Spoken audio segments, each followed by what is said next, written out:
بسم الله الرحمن الرحيم إن الحمد لله نحمده ونستعينه ونستغفره من يهده الله فلا مضل له ومن يضلل فلا هادي له وأشهد أن لا إله إلا الله وحده لا شريك له وأشهد أن سيدنا ونبينا وحبيبنا وشفيعنا وقرة أعيننا محمدا عبده ورسوله صلی اللہ تبارک و تعالی علیہ وعلی آلہ واصحابہ وازواجہ وذریتہ وبارک وسلم تسلیما کثیرا اما بعد فاعوذ باللہ من الشیطان الرجیم بسم اللہ الرحمن الرحیم قل للمؤمنین یغضوا من ابصارہم ویحفظوا فروجہم وقال تعالی وانذرہم یوم الآزفہ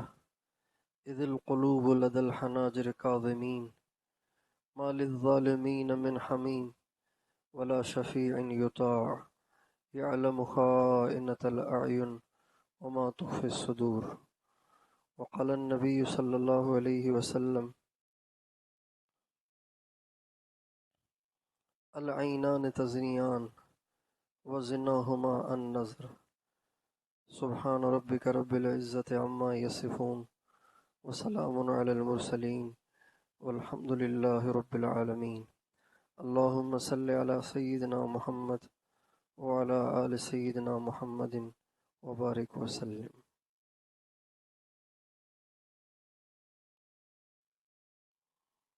جو لوگ اللہ تعالیٰ کی معرفت کے راستے پہ چل رہے ہوتے ہیں تو بہت دفعہ ایسے ہوتا ہے کہ چلتے چلتے اچانک ان کو ایسی ٹھوکر لگتی ہے کہ ان سے سب کچھ چھوٹ جاتا ہے،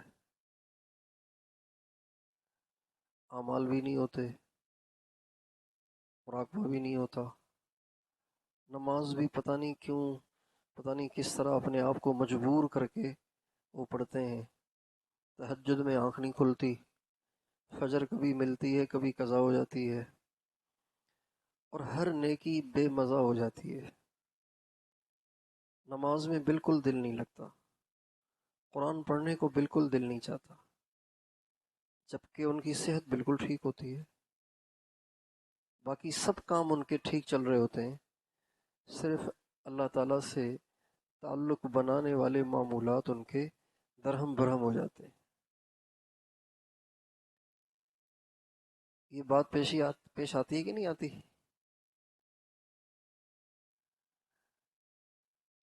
اس کی بہت سی وجوہ ہوتی ہیں، لیکن سب سے بڑی وجہ اس حد تک انسان کی اللہ سے دوری کہ نیکی سے دل اچاٹ ہو جائے اور نیکی کی لذت سے بالکل محرومی ہو جائے، تو 90% یہ کیفیت نظر کے غلط استعمال کی وجہ سے ہوتی ہے۔ نظر کے غلط استعمال کو انسان بہت ہلکا سمجھتا ہے، پڑ گئی بٹ ٹھیک ہے، چلو آگے چلو، جبکہ نظر پڑتے ہی اس کے اندر کو تباہ کر دیتی ہے۔ غیر محرم کے چہرے پر نظر پڑتے ہی انسان کے دل کا ستیہ ناش کر دیتی ہے۔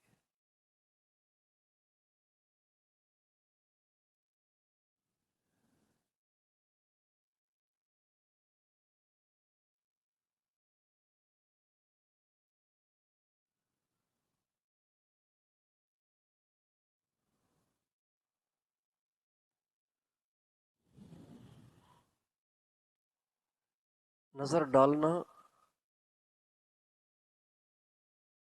بہت آسان ہے، لیکن اس سے ہونے والی کمی کا تدارک بڑا مشکل ہوتا ہے۔ پھر نظر ڈالنا بہت آسان ہے، ڈال دی، مزے لے لیے، ہٹا دی، لیکن اس سے جو اندر میں نقصان ہوتا ہے نا، اس کی تلافی بہت مشکل ہوتی ہے۔ جیسے کسی عمارت کو ڈھانا آسان ہے، بلڈوزر لے آؤ، فر ایک گھنٹے میں ساری بلڈنگ ڈھیر. لیکن اب یہ بنانا بلڈوزر کے بس کا کام نہیں ہے. یہاں پہ ٹھیکیدار بھی چاہیے، مٹیریل بھی چاہیے، مستری بھی چاہیے، مزدور بھی چاہیے، کئی مہینے چاہیے، سال چاہیے، 2 سال چاہیے. ایک پڑنے والی نظر جو اندر میں تباہی مچاتی ہے، اس کی تلافی پھر بڑے عرصے کے بعد ہوتی ہے، اور اس کے لیے پھر بہت کچھ کرنا پڑتا ہے، اور وہ ہم سے ہوتا نہیں ہے. وہ ہم سے ہوتا نہیں ہے. ہم کہتے ہیں بس جیسے پہلے سکون سے چل رہا تھا نا ویسے ہی چلتا رہوں. تو جب جیسے چل رہے تھے ویسے چلنے سے تو پھر تلافی تو نہیں ہوگی. تلافی کے لیے تو پھر بہت کچھ کرنا پڑے گا.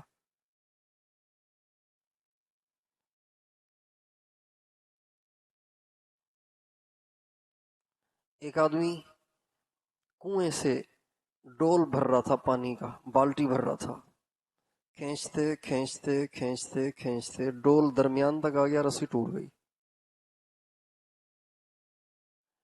اب یہ چاہتا ہے کہ جہاں تک پہنچا تھا وہیں سے آگے چلے. کیسے ہوگا؟ وہ تو ڈول گیا نیچے. اب تو آپ کو دوبارہ ایک ڈول لیں، اس میں رسی باندھیں، اس کو نیچے اتاریں اور نئے سرے سے دوبارہ زور لگائیں، پھر ملے گا پانی. وہیں سے کیسے آئے گا؟ اپنی محنت کو اپنے ہاتھوں سے تباہ تو کیا. اب آپ کہتے ہیں کہ پھر وہیں سے شروع ہو. کیسے شروع ہوگا؟ ایک نظر.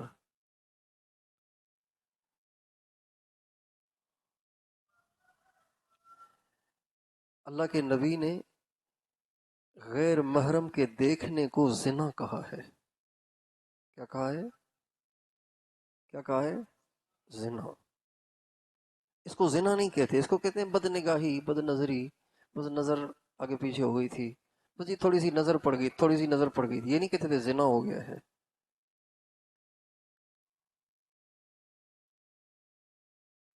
اب علیہ السلام کا ارشاد ہے لِكُلِّ ابْنِ آدَمَ حَظٌّ مِّنَ الزِّنَا فَالْعَيْنَانِ تَزْنِيَانِ وَزِنَاهُمَا النَّظْرُ.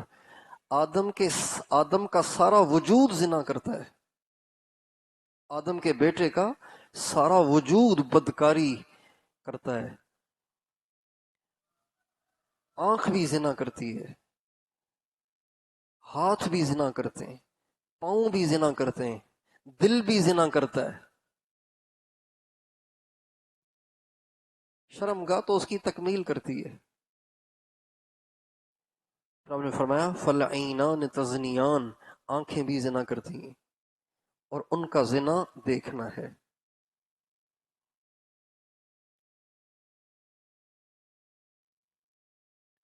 اس لیے انسان کا جو وجود ہے نا،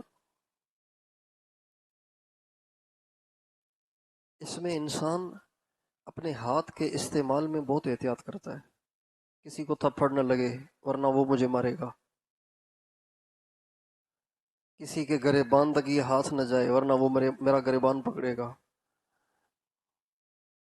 کسی کو میرا مکہ نہ لگے. اگر اگلا ہوا کوئی چودھری اور وڈیرا کوئی افسر تو خواہ گلے آ جائے گا اور پتہ نہیں کیا سے کیا کر دے گا. ہاتھ کے استعمال میں ہم احتیاط برتتے ہیں نا. ہاتھ کے استعمال میں احتیاط برتتے ہیں. ہر کسی کو مکہ مارتے ہیں، ہر کسی کو تھپڑ مارتے ہیں. ہاتھ کے استعمال میں احتیاط کرتے ہیں نا. اور آج کل تو اپنی اولاد کو بھی ہاتھ مارنے میں احتیاط کرنی پڑتی ہے، اس لیے کہ ڈر ہے کہ آگے سے وہ بھی لگا دے. تو بدتمیزی کا دور ہے، بد اخلاقی کا عروج ہے. لہذا اپنی اولاد کو مارتے ہوئے بھی آدمی سوچتا ہے کہ پتہ نہیں آگے سے ریئیکشن کیا ہوگا. احتیاط کرتا ہے، ہاتھ کے استعمال میں احتیاط کرتا ہے. اس سے زیادہ نظر ڈالنے میں احتیاط کی ضرورت ہے. اس سے زیادہ.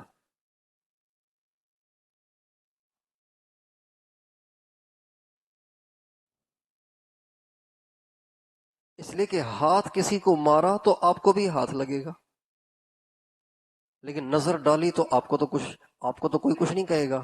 کسی کی بیوی گزر رہی تھی، آپ نے اس کو دیکھا، آپ کیا ہوگا؟ آپ کو اس کا خاوند کوئی گولی تھوڑی مارے گا آپ کو.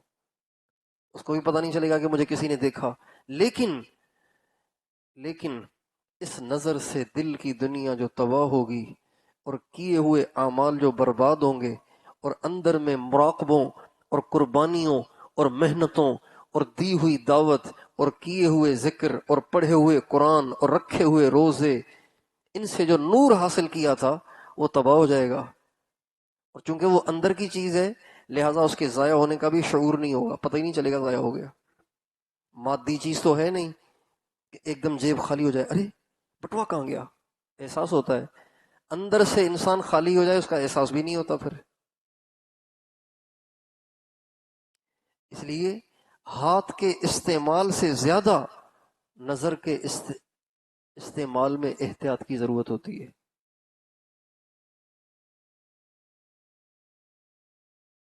اور یہ جو نظر ہے، یہ انسان کو اللہ تعالیٰ نے ایک کیمرہ دیا ہے، یہ کیمرہ ہے، یہ آئینہ نہیں ہے۔ ایک ہے آئینہ، ایک ہے کیمرہ، ان دونوں میں فرق ہے۔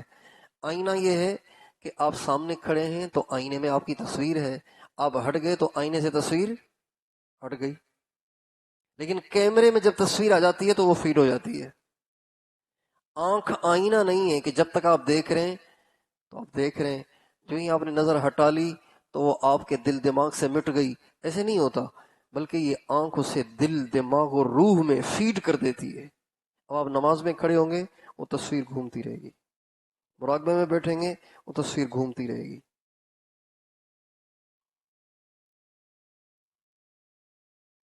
اور پھر بعض دفعہ انسان اتنی بد نظری کرتا ہے اور ڈلی ہوئی نظر کا اتنا شدید اثر پڑتا ہے کہ اس کی جو سوچ ہے نا، سوچ وہ ہینگ ہو جاتی ہے۔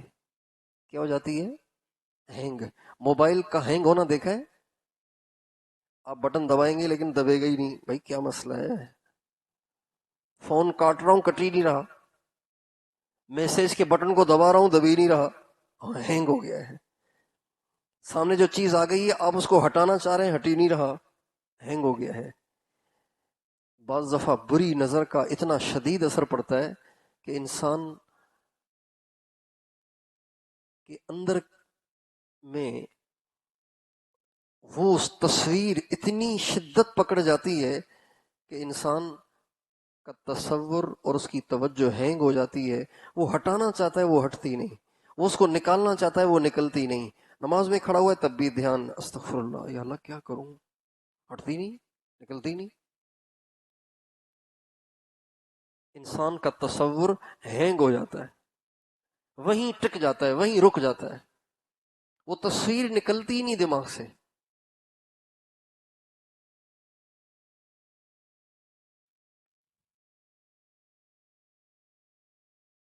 بیٹھے ہیں تو بھی سامنے، چل رہے ہیں تو بھی سامنے، نماز میں ہیں تو بھی سامنے، قرآن پڑھ رہے ہیں تو بھی سامنے، بزرگوں کے پاس بیٹھے ہوئے ہیں تو بھی سامنے، نکلتی نہیں، ختم ہی نہیں ہوتی۔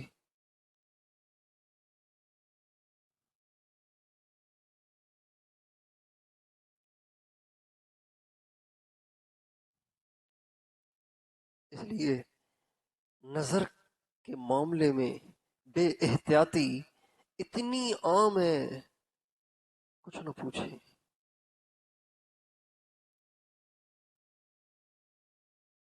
داڑھی والے، پگڑی والے، بیت والے، دین کا کام کرنے والے، پردہ دار عورتیں، مدرسے میں پڑھنے والی بچیاں، پڑھانے والی بچیاں،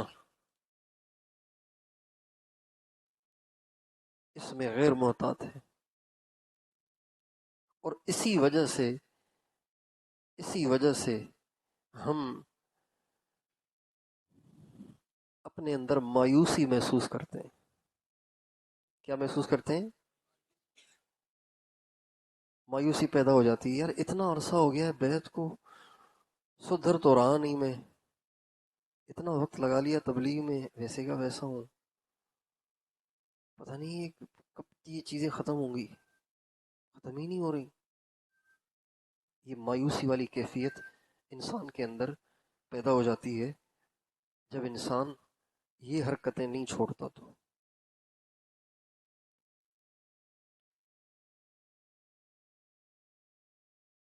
اور بد نگاہی ایک ایسا مرض ہے کہ جس کی وجہ سے اعمال اور کیفیات تو متاثر ہوتے ہی ہیں، بالآخر ایمان کا بھی خطرہ ہو جاتا ہے۔ اعمال اور کیفیات تو متاثر ہوتی ہی ہیں، لیکن بالآخر ایمان کا بھی مسئلہ ہو جاتا ہے۔ بہت واقعات ہیں کتابوں میں ایسے کہ جن لوگوں نے اپنی نظروں کے بارے میں احتیاط نہ برتی، بد نظری میں مبتلا رہے اور ساری زندگی ایمان کے ساتھ گزاری، لیکن جب آخری وقت آیا تو ایمان چھن گیا، کفر پہ مر گئے۔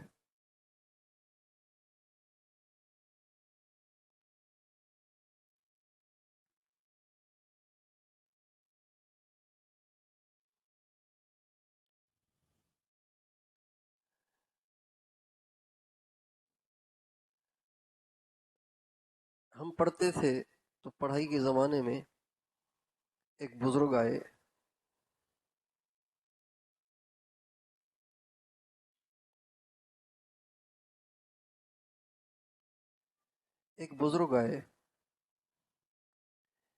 لاہور سے ہمارا امتحان لینے کے لیے۔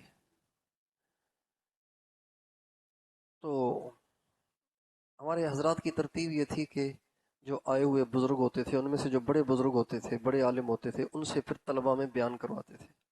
انہوں نے بیان کیا تو بیان میں انہوں نے ایک واقعہ سنایا۔ فرمانے لگے کہ ہمارے لاہور میں ایک بڑے مدرسے کے اندر 3 بھائی پڑھاتے تھے، تینوں عالم تھے اور بڑے درجے کے عالم تھے، بڑی کتابیں پڑھاتے تھے۔ فرمانے لگے کہ اللہ کی شان، جو ان میں بڑے بھائی تھے، ایک دفعہ بس ان کی طبیعت خراب ہوئی، جان کنی کا عالم شروع ہو گیا، تو رشتہ دار دوست یار بیٹھے ہوئے تھے، جو تعلق والے تھے وہاں کھڑے ہوئے تھے، تو عین اس وقت فرمانے لگے قرآن لاؤ، قرآن لاؤ۔ چنانچہ قرآن منگوایا اور کہنے لگے میں اس کتاب کو نہیں مانتا، یہ کہہ کے روح نکل گئی۔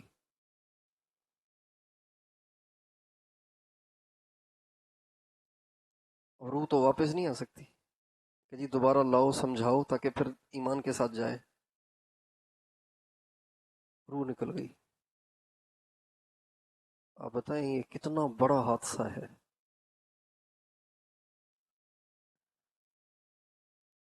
ساری زندگی علم دین پڑھا اور پڑھایا، مدرسے کے مجاہدے اٹھائے اور تقریریں کی، بیانات کیے، اور جب انتقال ہوا تو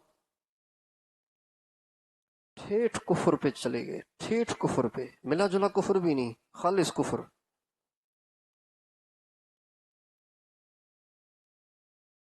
بہرحال بہت بڑا دھچکا تھا یہ، لوگوں کے دلوں پہ بڑا اثر تھا اس کا۔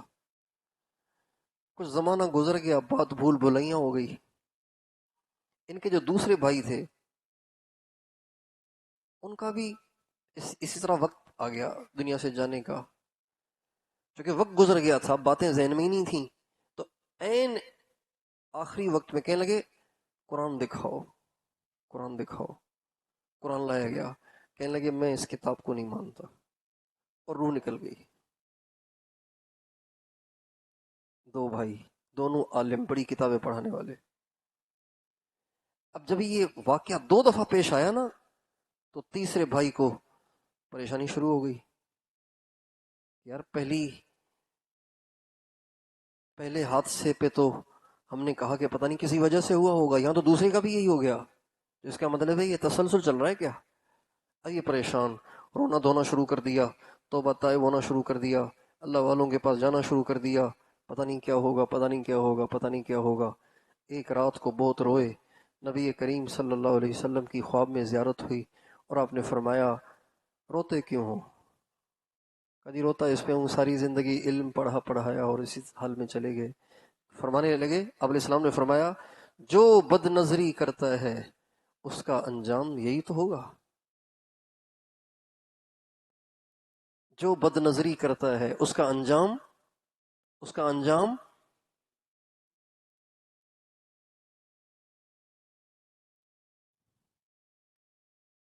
اس لیے بہت گندا مرض ہے یہ، بہت بچنے کی ضرورت ہے اس سے. ابو عبداللہ اندلسی رحمۃ اللہ علیہ کا واقعہ کئی دفعہ آپ میں سے جو آتے رہتے ہیں انہوں نے سنا ہوگا. بہت بڑے شیخ تھے، ہزاروں کی تعداد میں مرید تھے، بہت بڑے محدث تھے، بہت بڑے فقیہ اور عالم تھے. کتنی خانقاہیں کتنے مدارس ان کے چل رہے تھے اپنے مریدین کے مجمع کے ساتھ، جن مریدین میں حضرت شبلی بھی تھے. کون تھے؟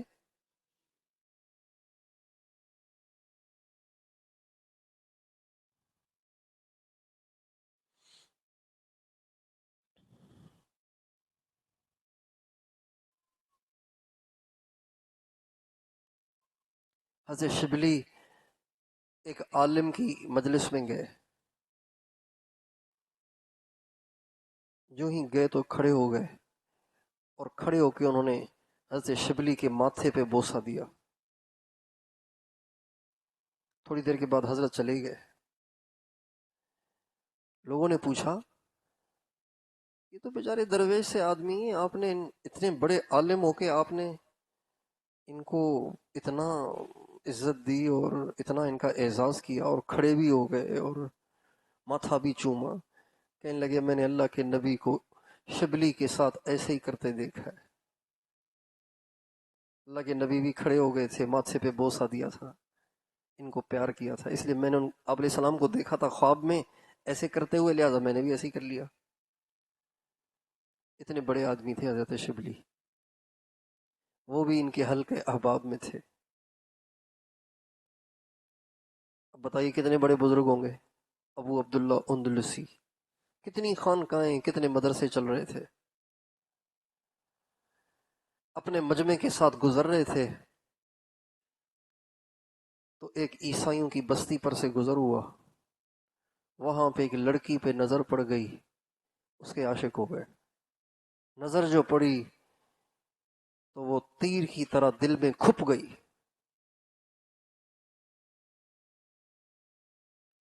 اور اس کو دیکھتے ہی چلے گئے.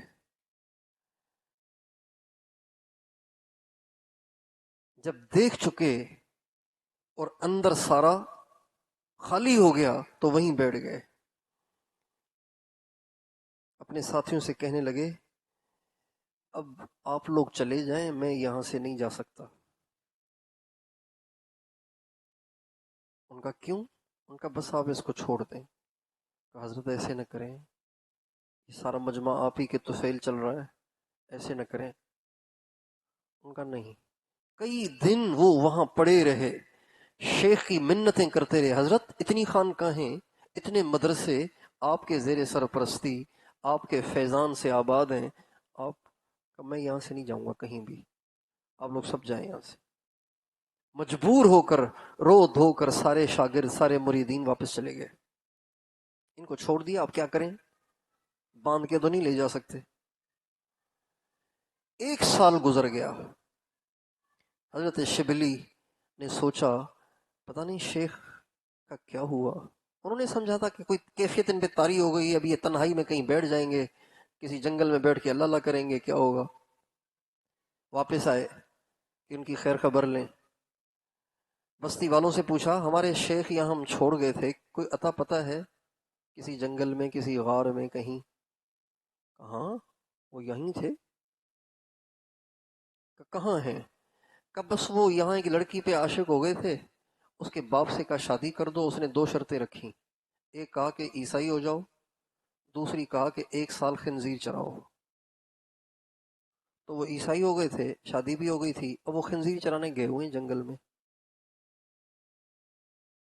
جب گئے تو شیخ ابو عبداللہ جس عصا کو ہاتھ میں لیے ممبر پہ چڑھ کے حدیث کا درس دیتے تھے، اسی عصا پہ ٹریک لگائے ہوئے خنزیر چلا رہے تھے، اور کمر میں عیسائیوں والا پٹا بندھا ہوا تھا۔ عیسائی اس زمانے میں ایک خاص پٹا باندھتے تھے، جیسے آج کل سلیب کا لاکٹ ڈالتے ہیں نا گلے میں، سلیب کا لاکٹ ہار ڈالتے ہیں، اس زمانے میں ایک پٹا باندھتے تھے عیسائی، وہ بندھا ہوا تھا۔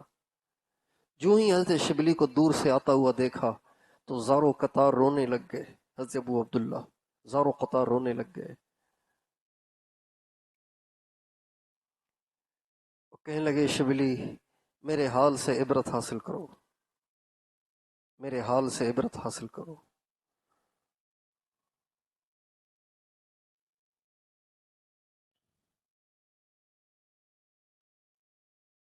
دونوں رو رہے ہیں۔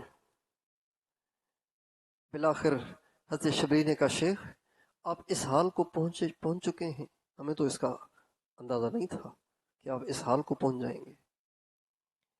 تو قرآن کا کیا ہوا؟ سارا قرآن آپ کو یاد تھا؟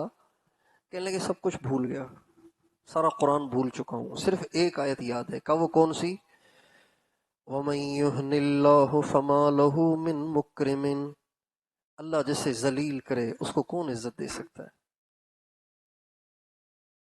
کہ ہزاروں حدیثیں آپ کو یاد تھیں، کہ سب بھول گئیں، صرف ایک حدیث یاد ہے۔ کہ وہ کون سی؟ کہ اللہ کے نبی کا ارشاد ہے من بدل دینہ فاقتلوہ، جو اپنے دین کو بدل دے اسے قتل کر دو۔ یہ انجام کس چیز کا ہوا؟ بولیے۔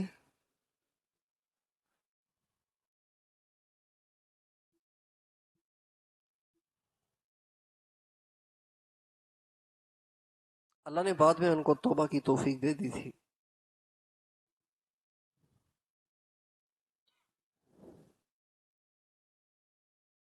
علامہ ابن قیم رحمۃ اللہ علیہ نے اپنی ایک کتاب ہے الداء والدواء، اس میں ایک واقعہ لکھا ہے۔ کہتے ہیں مصر میں ایک بڑی مسجد کا ایک مؤذن تھا۔ اس زمانے میں اسپیکر نہیں تھے، تو مینار پہ چڑھ کے اذان دیتے تھے، بڑے بڑے مینار ہوتے تھے، اس پہ جگہ بنی ہوتی تھی، اس میں 4 کھڑکیاں ہوتی تھیں، تو ان 4 کھڑکیوں میں جا جا کے وہ اذان دیتے تھے تاکہ چاروں طرف آواز پھیلے۔ تو یہ چڑھ رہے تھے مینارے پر اذان دینے کے لیے، تو نظر پھسل گئی اور مسجد کے قریب میں ایک کرسچن عیسائی تھا، اس کے گھر کے اندر نظر پڑی، چونکہ یہ اوپر جا رہے تھے، نظر گھر نیچے تھا، تو نیچے جو نظر پڑی تو اس کی لڑکی پہ نظر پڑ گئی، اس کی بیٹی پہ نظر پڑ گئی۔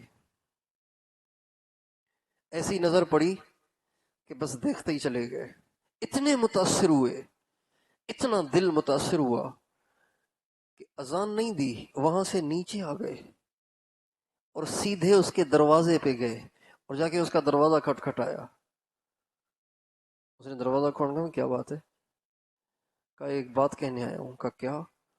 کہا آپ کی بیٹی سے شادی کرنی ہے۔ کہا وہ تو کرسچن ہے، آپ مسلمان ہیں۔ کہا ہو جاؤں گا، پھر کر لیں گے۔ تو اس کے لیے تو بڑی خوشی کی خبر تھی نا، مسجد کا مؤذن مرتد ہو رہا ہے، ہمارے دین میں داخل ہو رہا ہے، تو بڑے مزے کی بات ہے، بڑی اچھی بات ہے۔ اور کہا بالکل کر لیں گے۔ کہا آ جاؤں اندر؟ کہا آ جاؤ۔ اندر بٹھایا، نکاح ہوا۔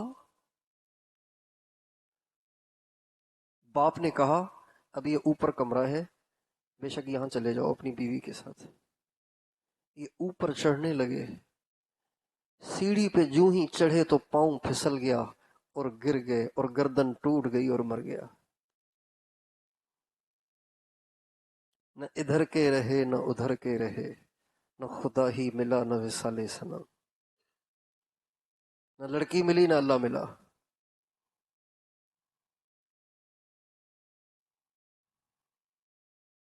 یہ اتنی گندی بیماری ہے یہ، اگر ہمیں اس بیماری، اس مرض، اس کام کی برائی کا اندازہ ہو نا، تو ہم آنکھوں پہ پٹیاں باندھ کے کرائے پر کوئی آدمی رکھیں کہ مجھے ہاتھ سے پکڑ کے چلا کرو، اگر اس کی گندگی ہم پہ کھل جائے تو۔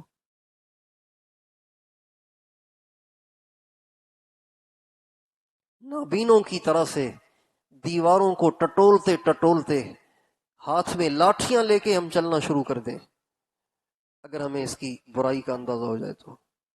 یہ اتنا ہولناک راستہ ہے، یہ اتنا خوفناک راستہ ہے، یہ اتنا غلیظ راستہ ہے، اگر ہمیں اس کا اندازہ ہو جائے تو ہم لاٹھی ہاتھ میں لے کر، آنکھوں پہ پٹی باندھ کر، کسی کے سہارے سے دکان پہ جائیں، کسی کے سہارے سے دکان سے آئیں، کسی کے سہارے سے دفتر جائیں، کسی کے سہارے سے دفتر سے آئیں، کسی کے سہارے سے باتھ روم جائیں، کسی کے سہارے سے باتھ روم سے باہر آئیں۔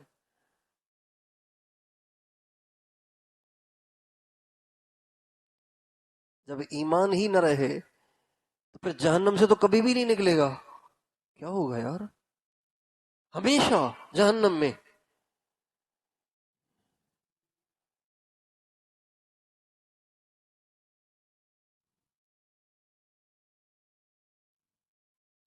ان المجرمین فی جہنم خالدون، ہمیشہ۔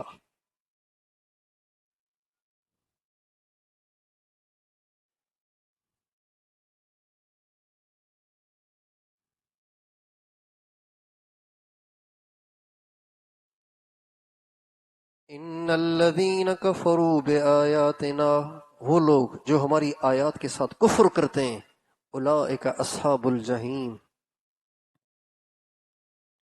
خالدین فیہا لا یخفف عنہم، کمی بھی نہیں ہوگی کبھی، وہم فیہ مبلسون، نا امید ہو جائیں گے کہ بس نکلنے کی کوئی صورت ہی نہیں۔ لا یفتر عنہم وہم فیہ مبلسون، کبھی عذاب میں ناغا نہیں ہوگا، چھٹی نہیں ہوگی بیچ میں، چلو یہ جمعے کے دن عذاب نہیں ہوگا باقی 6 دن چلے گا، اتوار کے دن نہیں ہوگا باقی 6 دن چلے گا، لا یفتر، کوئی ناغا نہیں۔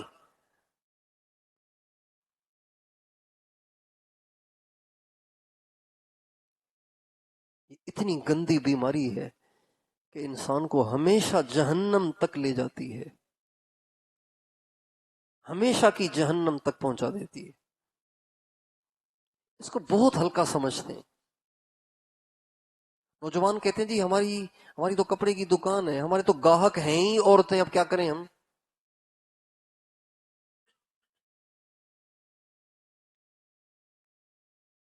بھائی اندھے ہو جاؤ گے تو کیا کرو گے؟ کرو گے نا کچھ، یہ تو نہیں کہ پیٹ پہ پتھر باندھو گے، کرو گے نا پھر بھی کچھ کر لو۔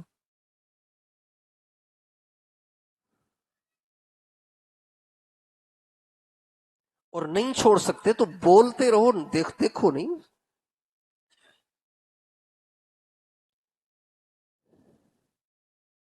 ایک نوجوان نے کہا کہ دیکھتے نہیں ہیں، تو وہ عورتیں کہتی ہیں بھائی کیا مسئلہ ہے، آپ دیکھ نہیں رہے؟ تو میں نے کہا موبائل ہاتھ میں لے لیا کریں، وہ سمجھے گی کوئی چیز دیکھ رہا ہے، جبکہ آپ اپنی نظر کو اس سے بچانا چاہتے ہیں۔ آپ کاغذ قلم لے لیں، کچھ لکھنا شروع کر دیں ویسے ہی، اور جواب دینا شروع کر دیں، وہ یہ سمجھے گی کہ یہ لکھنے کی وجہ سے نہیں دیکھ رہا۔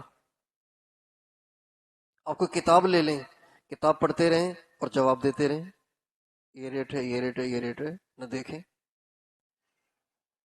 ہوئے بدرا بہانہ بسیار، عادت اگر بگڑی ہوئی ہو تو پھر بہانے 100 ہیں، 1000 ہیں، سب کچھ ہو سکتا ہے۔ اللہ توفیق دے مجھے، سب کچھ ہو سکتا ہے۔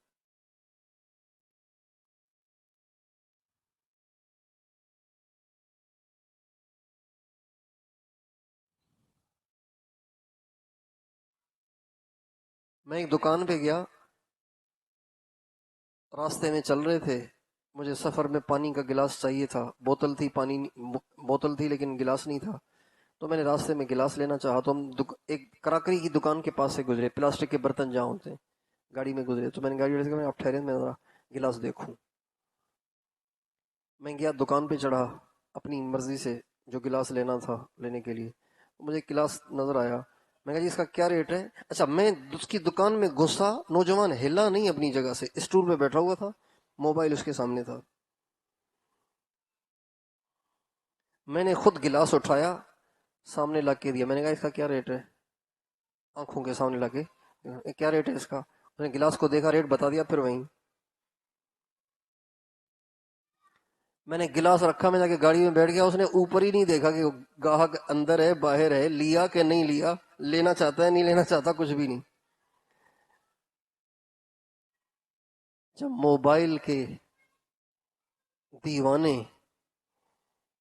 اس طرح اپنی نظر کو موبائل کی اسکرین پہ ٹکا کے اپنے گاہک سے بے توجہی برت سکتے ہیں، تو اللہ کے دیوانے حرام سے اپنی نظر کو بچانے کے لیے موبائل کی اسکرین یا کتاب کے صفحے پہ نظر ٹکا کے عورت سے بے توجہی اختیار نہیں کر سکتے؟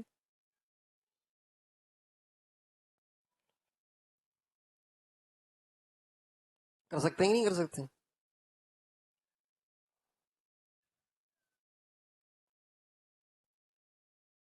اور ایسے لوگ آج بھی ہیں جو اللہ کا شکر ہے عورتوں کے بیچ میں رہتے ہیں لیکن بچاتے ہیں اپنے آپ کو.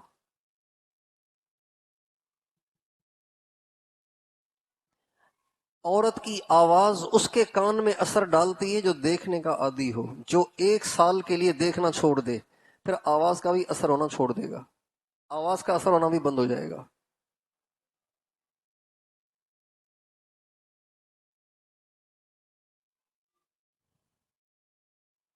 لیکن اس کے باوجود بھی آواز سے پردہ ہے. یہ نہیں کہ اثر نہیں ہو رہا تو سننا شروع کر دے. آواز سے پردہ ہے، عورت کی آواز سے پردہ ہے.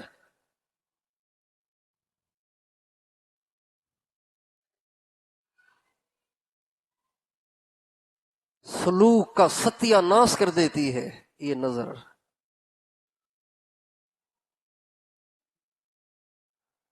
کیا خیال ہے؟ بچنے کے لیے تیار ہیں؟ کہاں تک جائیں گے نظر کو بچانے کے لیے؟ کہاں تک جائیں گے؟ فرمارے آخری حد تک جائیں گے، جہاں تک جا سکتے ہیں جائیں گے، نظر نہیں اٹھائیں گے.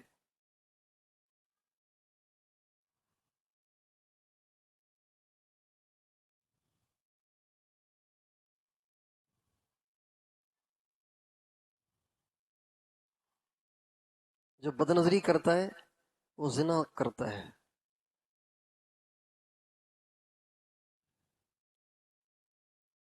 اسے موقع مل جائے وہ بچ نہیں سکتا. پھر موقع ہی نہ ملے تو پھر الگ بات ہے. بد نظری کرنے والا اسے موقع ملے تو وہ زنا سے نہیں بچ سکتا، اس لیے کہ شرمگاہ کے بچانے کے لیے شرط ہے نظر کا بچانا. حضرت یحییٰ علیہ السلام سے کسی نے پوچھا زنا کی ابتدا کیسے ہوتی ہے؟ فرمایا نظر سے. پہلے دیکھتا ہے پھر کرتا ہے. النظر والتمنی، زنا کی ابتدا دیکھنے سے اور دل کے میلان سے ہوتی ہے. تمنی دل کی خواہش سے ہوتی ہے. بہت سے لوگ نظر جھکائے ہوتے ہیں لیکن توجہ ادھر لگی ہوتی ہے.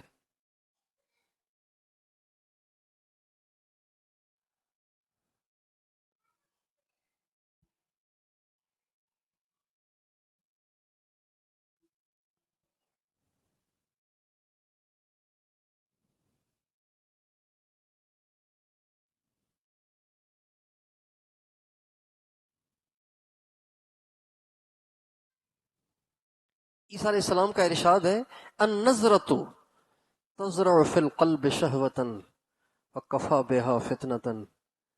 یہ جو نظر ہے نا یہ دل کے اندر شہوت کو کاشت کرتی ہے. کیا کرتی ہے؟ کاشت کرتی ہے. پھر فرماتے ہیں وکفی بہا فتنۃ، اور یہ کم فتنہ ہے کہ دل میں شہوت کاشت ہو رہی ہے. یہ کوئی چھوٹا فتنہ ہے؟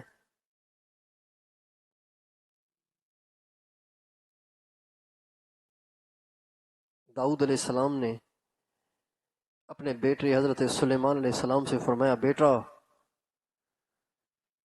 امشی خلف الاسد ولا تمشی خلف المرأة.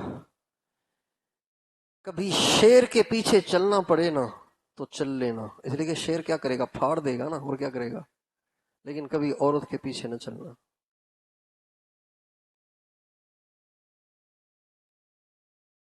یہ اتنا خطرناک عمل ہے، نظر کا پڑ جانا۔ تو اس لیے میں بھی نیت کرتا ہوں، آپ بھی نیت کریں، بد نظری سے بچیں گے، بچیں گے